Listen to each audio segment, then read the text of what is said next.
काय ग सुनबाय, तुला किती वेळा सांगलंय भाजीमध्ये मीठ कमी टाकीत जा. कधी पण त्याचं जास्तच मीठ मुद्दाम टाकते काय ग तू? तुला काय आम्हाला माराचा विचार आहे काय? कशी काय आमच्या पोराच्या पात्रात पडली काय माहिती बा. सासूबाई, मला नाही आला मिठाचा अंदाज एवढा अजून ना. कधी थोडस कमी झालं तिथून पण लगेच तुम्ही टोमणं मारता. होते कधी माणसाकडनं थोडीशी चुकी. लय झाला तुमचा रोजचा तुमच्या टोमण्यांचा मला ना लय कंटाळा आलाय. तुमचं टोमणं मी आता अजिबात ऐकून घेत जाणार नाही. आवाज खाली कर तुझा. माझ्या मम्मीशी असं बोलते का?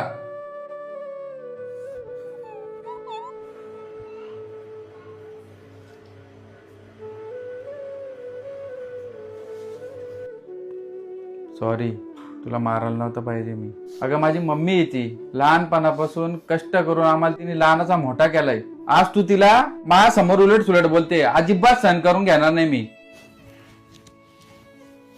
काय हो, लहानपणापासून कष्ट करून काय फक्त तुमच्याच आई वडिलांनी तुम्हाला लहानाचा मोठा केलाय का? तर तुम्ही एक शब्द पण नाही त्यांच्या विरोधात ऐकून घेऊ शकत ना? आम्ही मुली काय असेच वाढलोय का? आज फक्त एकदा तुमच्या आईला प्रत्युत्तर केला तर तुम्ही माझ्यावर हात उचलला. तुम्ही आणि तुमच्या घरचे माझ्याकडनं एक छोटीशी जरी चुकी झाली ना तर माझा आई बाबा सोडा, माझा अख्खा खानदान काढता. आणि मी जर कधी प्रत्युत्तर केला तर अशी मारहाण करता. कारण का? आम्ही मुली आहेत म्हणून? 2 वेळचा आम्हाला फुकटचा खायला देता म्हणून का?